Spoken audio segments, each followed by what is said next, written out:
Hi, hello, ಹೇಗಿದ್ದೀರಾ? ಈ ಉದಯ ಕಾಲದ ಆತ್ಮಿಕ ಉಪಹಾರ ಕಾರ್ಯಕ್ರಮಕ್ಕಾಗಿಯೂ ಎಲ್ಲರಿಗೂ ಶುಭ ವಂದನೆಗಳನ್ನು ಸಲ್ಲಿಸುವನಾಗಿದ್ದೇನೆ. ದೇವರು ನಿಮ್ಮನ್ನು ಆರೋಗ್ಯ ಆಯುಷ್ಯನ್ನು ಕೊಟ್ಟು ದೇವರು ನಡೆಸಲಿದ್ದೇನೆ ನಾನು ಪ್ರಾರ್ಥಿಸುವನಾಗಿದ್ದೇನೆ. ಆತ್ಮೀಯರೇ, ಸ್ನೇಹಿತರೆ, ನೋಡುವ ಪ್ರತಿಯೊಬ್ಬರಿಗೂ ಈ ಉದಯ ಕಾಲ ದೇವರು ಕೊಟ್ಟಂತ ವಾಕ್ಯವನ್ನು ನಾವೆಲ್ಲರೂ ಕೂಡ ಧ್ಯಾನ ಮಾಡಿಕೊಳ್ಳೋಣ. ದೇವರು ನಮ್ಮನ್ನು ಆಶೀರ್ವದಿಸುವನಾಗಿದ್ದಾನೆ. ದೇವರು ಕೊಟ್ಟ ವಾಕ್ಯ ಏನೆಂದರೆ, ಸತ್ಯವೇದದಲ್ಲಿರುವಂತಹ ಮಾರ್ಕನ್ ಬರೆದ ಸುವಾರ್ತೆ ಎಂಬ ಪುಸ್ತಕದಲ್ಲಿ ಅದರಲ್ಲಿ 1ನೇ ಅಧ್ಯಾಯ 40ನೇ ವಚನದಲ್ಲಿ ಒಬ್ಬ ಭಕ್ತನು ದೇವರ ಸಂಗಡ ಬಂದು ದೇವರ ಸಂಗಡ ತನ್ನ ಅನಾರೋಗ್ಯಕ್ಕಾಗಿ ಬೇಡುವಂತ ವಿಷಯದಲ್ಲಿ ಅದರಲ್ಲಿ ದೇವರು ಆ ಅನಾರೋಗ್ಯದಲ್ಲಿರುವ ವ್ಯಕ್ತಿಯನ್ನು ಆಶೀರ್ವಾದಿಸುವಂತ ಒಂದು ವಿಷಯ ಈ ದಿನ ನಮ್ಮ ಸಂಗಡ ದೇವರು ಮಾತನಾಡುವನಾಗಿದ್ದಾನೆ. ಒಬ್ಬ ಕುಷ್ಠರೋಗಿಯು ಯೇಸುವಿನ ಬಳಿಗೆ ಬಂದು ಆತನ ಮುಂದೆ ಮೊಣಕಾಲು ಊರಿಕೊಂಡು, ನಿನಗೆ ಮನಸ್ಸಿದ್ದರೆ ನನ್ನನ್ನು ಶುದ್ಧ ಮಾಡಬಲ್ಲೆಯಾ ಎಂದು ಬೇಡಿಕೊಳ್ಳಲು ಆತನು ಕನಿಕರಪಟ್ಟು ಕೈ ನೀಡಿ ಅವನನ್ನು ಮುಟ್ಟಿ, ನನಗೆ ಮನಸ್ಸುಂಟು, ಶುದ್ಧವಾಗು ಅಂದನು. ಕೂಡಲೇ ಅವನು ಕುಷ್ಠಿ ಹೋಗಿ ಅವನು ಶುದ್ಧವಾದನು.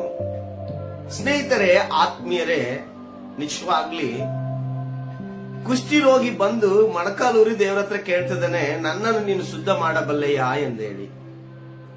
ನಿಜವಾಗ್ಲಿ ಕುಷ್ಠಿರೋಗ ಅವನು ಯಾವಾಗೋ ಬಂದು ಆ ತರ ದೇವರ ಹತ್ರ ಕೂತ್ಕೊಂಡು ಕೇಳಿದ್ರೆ ಯಾವಾಗ್ಲೂ ಶುದ್ಧ ಮಾಡೋದಕ್ಕೆ ದೇವರಿಗೆ ಮನಸ್ಸುಂಟು.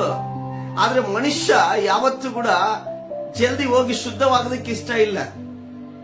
ಇವತ್ತು ಪ್ರತಿ ಮನುಷ್ಯನಷ್ಟೇ ತನ್ನ ಪಾಪಗಳನ್ನು ಬಿಟ್ಟು ಪರಿಶುದ್ಧತೆಯಲ್ಲಿ ಹೋಗಿ ಜೀವಿಸಿ ಸಂತೋಷವಾಗಿರ್ಬೇಕಂತ ಆಸೆ ಪಡಲ್ಲ. ಲೋಕ ಕೊಡುವ ಸಂತೋಷದಲ್ಲಿಯೇ ಜೀವಿಸಬೇಕೆಂದೇಳಿ ಮನುಷ್ಯ ಯಾವಾಗ ಜಲ್ದಿ ದೇವರ ಸಂಗಡ ಹೋಗೋದಿಲ್ಲ.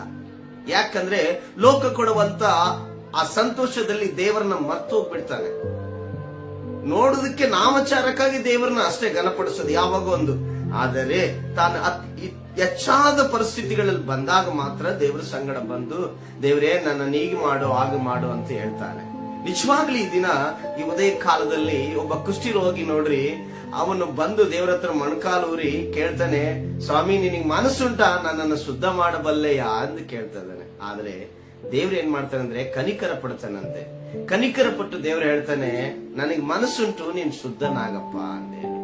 ಸ್ನೇಹಿತರೆ, ಆತ್ಮೀಯರೇ, ನಿಜವಾಗ್ಲಿ ನಾನು ಹೇಳುತ್ತೇನೆ, ನಿಮಗಿರುವಂತ ಯಾವುದೇ ಪರಿಸ್ಥಿತಿಗಳಾಗಿರಲಿ, ಆದರೆ ನಿಜವಾಗ್ಲಿ ನಾನು ಹೇಳ್ತೇನೆ, ದೇವರ ಸಂಗಡ ಕೂತುಕೊಂಡು ದೇವರೇ ಈ ಪರಿಸ್ಥಿತಿಯಿಂದ ಹೇಳಿದರೆ ಆತನಿಗೆ ಮನಸ್ಸುಂಟು ನಿಮಗಿರುವ ಎಲ್ಲಾ ಪರಿಸ್ಥಿತಿಗಳನ್ನು ಬದಲಾಯಿಸುವುದಕ್ಕೆ.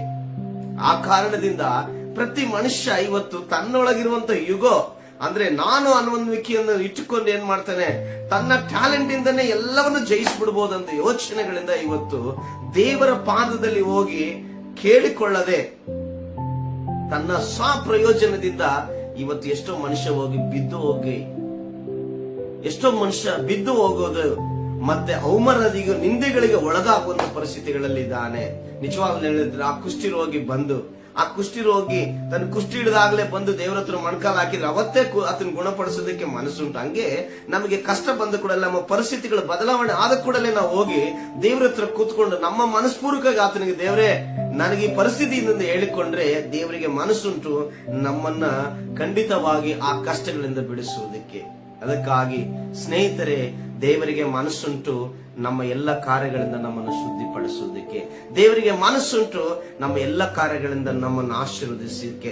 ದೇವರಿಗೆ ಮನಸ್ಸುಂಟು ನಮ್ಮ ಎಲ್ಲ ಅನಾರೋಗ್ಯಗಳಿಂದ ಬಿಡಿಸುವುದಕ್ಕೆ. ದೇವರಿಗೆ ಮನಸ್ಸುಂಟು ನಮ್ಮ ಸೇವೆಗಳನ್ನು ಡೆವಲಪ್ ಮಾಡುವುದಕ್ಕೆ. ಆದರೆ ನಮಗೆ ಮನಸ್ಸಿರಬೇಕು ದೇವರ ಹತ್ರ ಕೂತ್ಕೊಂಡು ನಾನಿಂತ ಕಾರ್ಯಗಳನ್ನು ಬಿಟ್ಟು, ದೇವರೇ ನಿನ್ನ ಶ್ರೇಷ್ಠವಾದ ಪಾದಗಳನ್ನು ಹಿಡಿದುಕೊಂಡು ನಾನು ಬೇಡುತ್ತೇನೆ, ನೀನು ಹೇಳಿದಂತೆ ನಾನು ಜೀವಿಸ್ತೀನಿ ಅಂತ ಹೇಳುವಾಗ ಖಂಡಿತವಾಗಿ ದೇವರು ಆತನಿಗೆ ಮನಸ್ಸುಂಟು ನಮ್ಮನ್ನು ಆ ಕಾರ್ಯಗಳಿಂದ ಬಿಡಿಸುವುದಕ್ಕೆ. ನಾವು ಪ್ರಾರ್ಥಿಸಿಕೊಳ್ಳೋಣ. ಕರ್ತನೆ, ನಿನಗೆ ಮನಸ್ಸುಂಟು ನಮ್ಮನ್ನ ಶುದ್ಧಿ ಮಾಡಬಲ್ಲೆ ಅಪ್ಪ. ನಿನಗೆ ಮನಸ್ಸುಂಟು ನಮ್ಮ ಎಲ್ಲಾ ಪರಿಸ್ಥಿತಿಗಳನ್ನು ಬದಲಾಯಿಸುವುದಕ್ಕೆ. ದೇವರೇ, ಈ ದಿನ ನೋಡುತ್ತಿರುವ ನನ್ನ ಸ್ನೇಹಿತರು, ನನ್ನ ಬಂಧು ಮಿತ್ರರೆಲ್ಲರಿಗೂ ಕೂಡ ಕರ್ತನೆ ನಾನು ಪ್ರಾರ್ಥಿಸ್ತೀನಿ, ಅವರ ಮನಸ್ಸುಗಳು ದೇವರೇ ನಿನ್ನ ಪಾದದ ಕಡೆಗೆ ತಿರುಗಲಿ. ಅವರ ಮನಸ್ಸುಗಳು ನಿನ್ನ ಕಡೆಗೆ ತಿರುಗಿಕೊಂಡು ದೇವರೇ ಅವರಿಗಿರುವ ಪರಿಸ್ಥಿತಿಗಳಲ್ಲಿ ದೇವರೇ ಅವರು ಪ್ರಾರ್ಥಿಸುವಾಗ ಅವರ ಕಾರ್ಯಗಳನ್ನು 100ಕ್ಕೆ 100ರಷ್ಟು ನೀನು ಸಫಲಪಡಿಸಿ ದೇವರೇ ನಿನ್ನ ಮನಸ್ಸಿಂದ ಅವರು ಶುದ್ಧಿ ಮಾಡಿ ನಡೆಸಬೇಕೆಂದೇಳಿ ಘನಮಾನ ಮಹಿಮೆ ನಿನಗೆ ಸಲ್ಲಿಸ್ತೇನೆ. ಯೇಸುವಿನ ನಾಮದಲ್ಲಿ ತಂದೆಯೇ, amen. Thank you. God bless you. ದೇವರಿಗೆ ಮನಸ್ಸುಂಟು, ನಮ್ಮ ಮನಸ್ಸು ದೇವರಿಗೆ ಒಪ್ಪಿಸಿ ಕೊಡೋಣ. Thank you lord.